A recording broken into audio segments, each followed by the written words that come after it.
प्यारे बच्चों, हम पिछले 2 वीडियो में त्रिकोणमिति का बेसिक देखे हैं। आज इस वीडियो में जो बेसिक बचा हुआ है, शुरुआत करने वाला जो बेसिक होता है, जो बचा हुआ है उसे आज हम देख लेते हैं। उसके बाद हम आपको एक नई चीज़ बताएंगे और इस वीडियो में बहुत मज़ा आने वाला है बच्चों, बहुत मज़ा आने वाला है आपको। तो इसलिए आप चैनल को सब्सक्राइब कर लें। उसके बगल में बेल आइकन होगा, घंटा क्या होगा, घंटा होगा, उसको आप प्रेस कर लें ताकि हमारे जितने भी वीडियो अपलोड हो आपको नोटिफिकेशन मिलता रहे। बच्चों, अगर वीडियो पसंद आए तो लाइक भी किया करें और ताकि हमें पता चले कि आप लोगों को वीडियो अच्छा लग रहा है। नहीं तो आप समझ पा रहे होंगे कि हमारी मेहनत बेकार सी जा रही है। तो हम देख रहे हैं, पिछले 2 वीडियो में पहुंचे थे, त्रिकोणमिति अनुपात को हम पूरा देख चुके थे। आज हम देखने वाले हैं जो बचा हुआ भाग था उसका। बच्चों, हम आपको बता रहे थे कि tan theta is equal to हम लिख सकते हैं, tan theta is equal to लिख सकते हैं, उसमें लिखा गया था 1/cot थीटा, 1/cot थीटा लिखा हुआ था और cot theta is equal to आपने लिखा था 1/tan थीटा। परंतु इस यहाँ बताने पर वीडियो समाप्त हो गया था, लाइट कट गई थी हमारे यहाँ, तो वीडियो बंद हो गया था, नहीं तो रिकॉर्ड किए होते उसके आगे।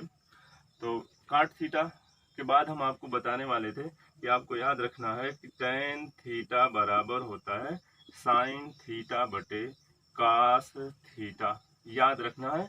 और cot theta is equal to होता है cos theta upon sin theta. बच्चों, आप नोट्स जरूर तैयार करेंगे, बिना नोट्स बनाए आप तो इस वीडियो को देख जो रहे हैं बेकार जाएगा, तो इसलिए नोट्स जरूर तैयार करें आप।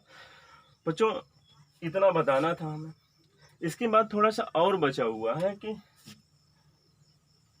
Sign theta into cosec theta, sine theta into cosec theta बराबर होता है 1। ध्यान देना, क्यों 1 होता है? साइन थीटा गुणे कासेक थीटा के स्थान पे आपने पिछले वीडियो से नोट तैयार किया होगा, तो आपको याद होगा कि कासेक थीटा इज इक्वल टू होता है 1/sin थीटा।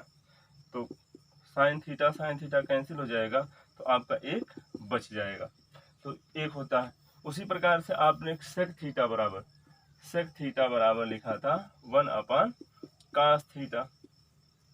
तो अगर हम यहाँ पे cos theta into sec theta कर दें तो इसका मान भी 1 होगा। cos theta into sec theta is equal to 1। क्यों? क्योंकि cos थीटा है और सेक थीटा के स्थान पे 1/cos थीटा लिख दें, ये दोनों कैंसिल हो जाएंगे, तो आपका बच जाएगा 1। इसी प्रकार से tan theta into cot theta is equal to 1। इतना हम देख चुके थे। एक बार जल्दी से हम पाइथागोरस प्रमेय देख लेते हैं, उसके बाद हम कक्षा 10 एनसीईआरटी बुक, एनसीईआरटी जो बुक है आपकी बुक ये वाली है, बच्चों आप ध्यान देंगे। अब ये किताब है एनसीईआरटी कक्षा 10 गणित कक्षा 10। आपको इसी किताब से इस वीडियो में या हमारे द्वारा दिए गए वीडियो इसी के मैटर होंगे। बच्चों, आपको उदाहरण भी हम समझाएंगे और जो प्रश्नावली के सवाल, एक्सरसाइज के सवाल हैं, उनको भी आपको बताया जाएगा। पाइथागोरस प्रमेय हमने बताने का प्रयत्न किया था पहले वीडियो में, लेकिन बहुत अच्छे से नहीं हो पाया था। आज उसे हम आज देख लेंगे यहाँ पे। पहले बच्चों, पाइथागोरस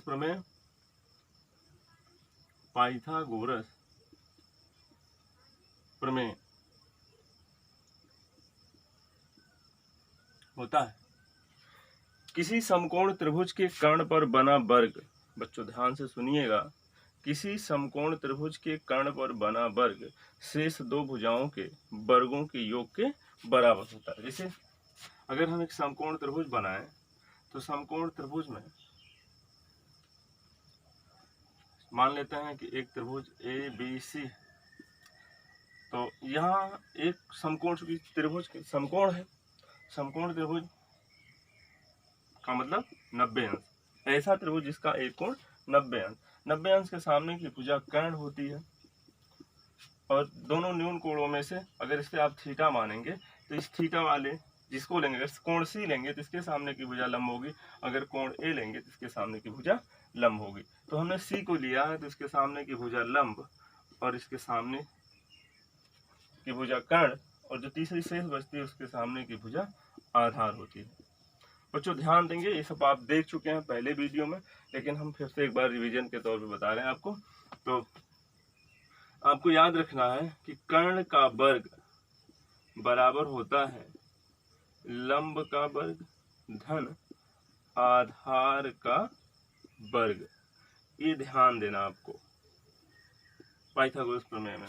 अच्छा, इसको हम क्या लिख सकते हैं? कर्ण अगर आपसे पूछें तो आप कहेंगे AC स्क्वायर AC का होल स्क्वायर, लंब क्या है इसमें? AB है, AB का होल स्क्वायर, प्लस आधार क्या है? BC है, तो जाएगा BC का होल स्क्वायर।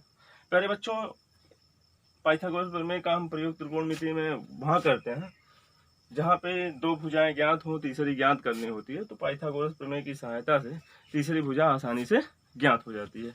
अच्छा, त्रिकोणमिति में इसका बहुत बड़ा रोल है, बहुत बड़ा रोल है। तो बच्चों, पाइथागोरस प्रमेय मुझे लगता है कि आप समझ पाए होंगे और इसको ध्यान देंगे। इसके बाद हम आपको बता रहे हैं, नोट्स जरूर तैयार करेंगे, इसको नोट करना, आपको ध्यान देना है। पाइथागोरस प्रमेय अगर आपसे पूछा जाए तो आप बताएंगे कर्ण का वर्ग बराबर लंब का वर्ग धन आधार का वर्ग।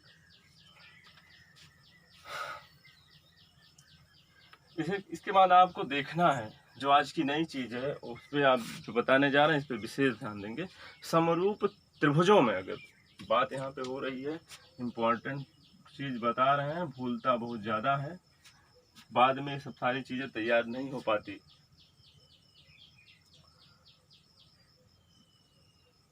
समरूप त्रिभुजों में, समरूप त्रिभुज में त्रिकोणमिति अनुपात का, त्रिकोणमिति अनुपात का उपयोग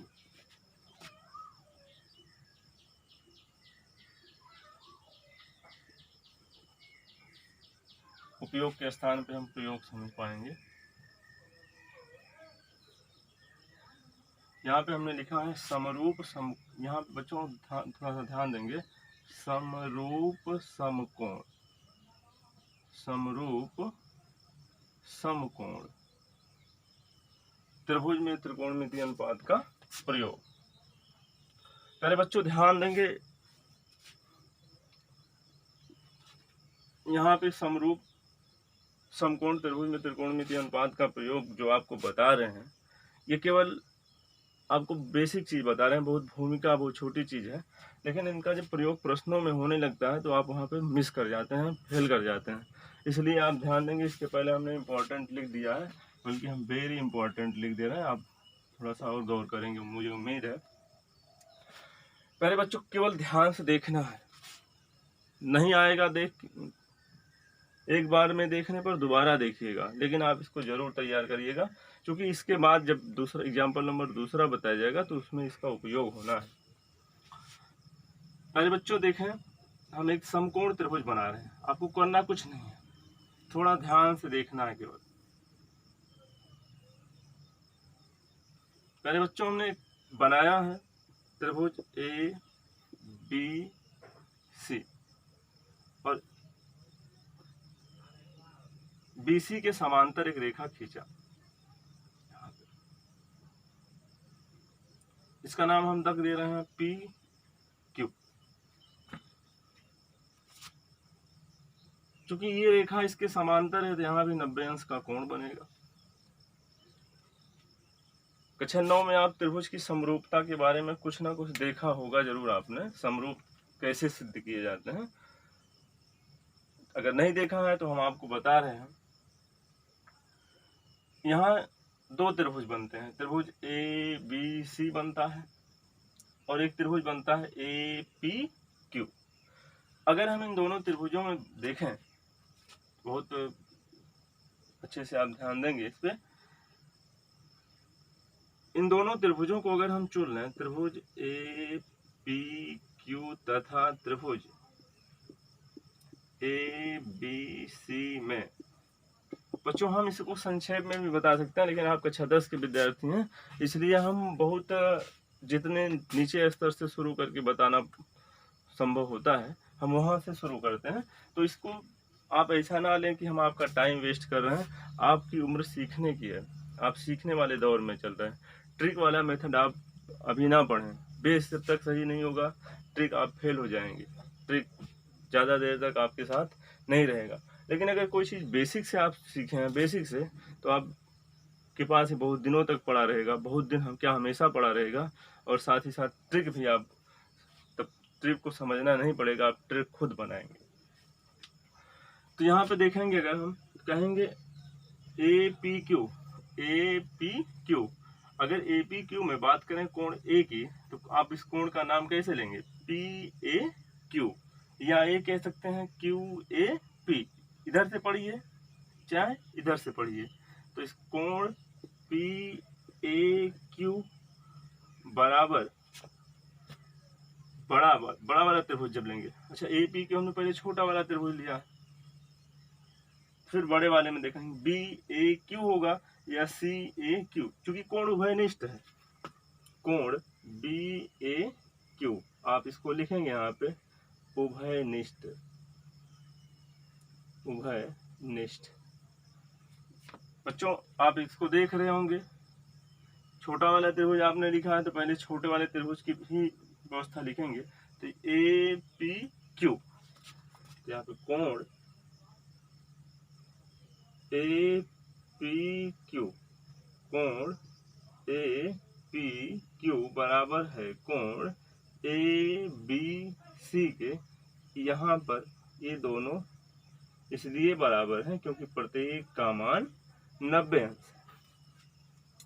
प्यारे बच्चों, आप कक्षा 9 में, क्योंकि कुछ चीज़ें आप कक्षा 10 में पढ़ रहे हैं, 9 की कुछ बातें आपको याद होनी चाहिए। अगर याद है तो अच्छी बात है, नहीं तो हम आपको बताएंगे कि याद नहीं है तब भी आपको याद हो जाएगा। आप समरूपता पढ़े होंगे, त्रिभुज की समरूपता। क्या पढ़े होंगे? त्रिभुज की समरूपता। त्रिभुज की समरूपता में क्या पढ़ा आपने कि यदि किन्हीं दो त्रिभुजों में दो कोण बराबर हैं, दो संगत कोण बराबर हैं, यदि किन्हीं दो त्रिभुजों में दो संगत कोण बराबर हैं तो दोनों त्रिभुज समरूप होते हैं। तो इसको हम कहते हैं ए यानी कोण कोण समरूपता कसौटी, यानी समरूपता की क्राइटेरिया है।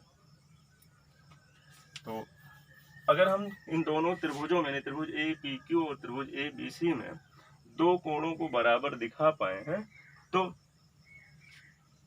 ये दोनों त्रिभुज समरूप हो जाते हैं। दोनों त्रिभुज क्या हो जाते हैं? समरूप हो जाते हैं। अर्थात त्रिभुज ए पी क्यू समरूप होता है त्रिभुज ए बी सी के। यहाँ पे लगता है डबल ए समरूपता कसौटी, समरूपता कसौटी लगती है। जब दो त्रिभुज समरूप होते हैं, बच्चों प्रमेय है, जब दो त्रिभुज समरूप होते हैं तो उनकी संगत भुजाएं आनुपातिक होती हैं।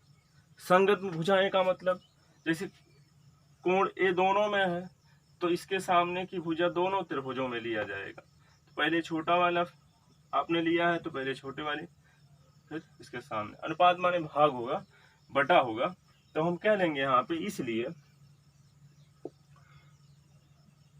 छोटे वाले त्रिभुज में ए के सामने की भुजा क्या है? पी क्यू बटे बड़े वाले त्रिभुज में क्या है? बी सी बराबर होगा, और क्या दिखाया आपने? 90 दिखाया है। छोटे वाले त्रिभुज में 90 अंश के सामने की भुजा क्या है? ए क्यू है। बड़े वाले त्रिभुज में 90 अंश के सामने की भुजा क्या है? ए सी बराबर। तीसरा वाला भी होता है, तीसरा, दो कोण आपस में बराबर हुए, तीसरा स्वतः बराबर होता है, तो तीसरा बच जाता है, ये वाला तीसरा बचता है।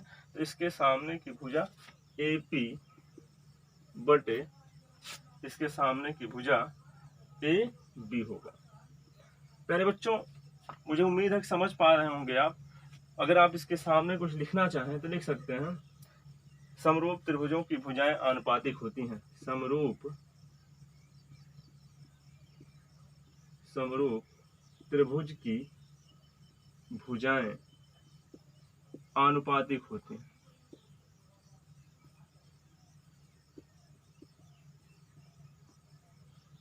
आनुपातिक होती है।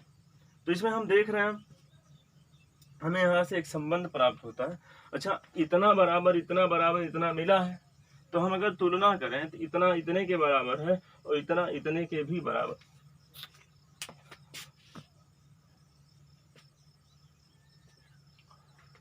प्यारे बच्चों, लाइट गायब हो गई, तो हम यहाँ पहुंच चुके हैं। समरूप त्रिभुजों की भुजाएं आनुपातिक होती हैं। तो हमने कहा कि इतना के बराबर इतना और इतने के बराबर हम इतना रख सकते हैं। तो हम रख रहे हैं यहाँ पे, तो ले रहे हैं हम P Q upon B C is equal to A Q upon A C, A Q upon A C. अच्छा, एक चीज आप देखेंगे यहाँ पे, त्रिकोणमितीय अनुपात चूंकि हमें बनाना है, तो पी क्यू बटा बी सी, अगर हम पी क्यू बटा बी सी लें, पी क्यू बटा यानी ये भी लंब है ये भी लंब है, ए क्यू बटा ए सी, ए क्यू यहाँ पे है और ए सी यहाँ पे, यानी ये दोनों लंब हैं। इस एक कोण ए के लिए ये दोनों लंब हैं और ये दोनों कर्ण हैं। तो दोनों लंब है, दोनों कर्ण हैं, तो कोई त्रिकोणमितीय अनुपात बनता नहीं है।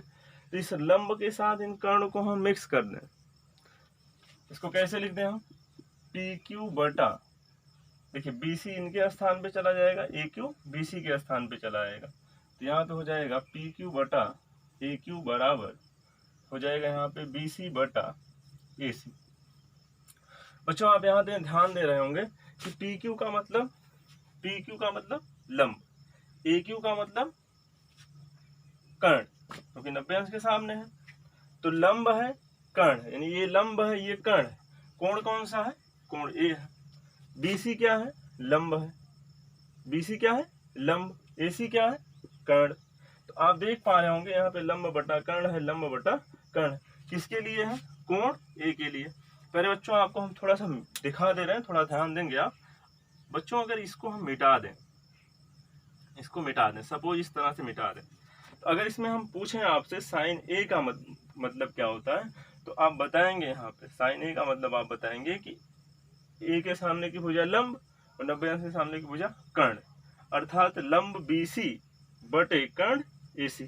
साइन ए बराबर यही बताएंगे, तो इतना बटे इतना।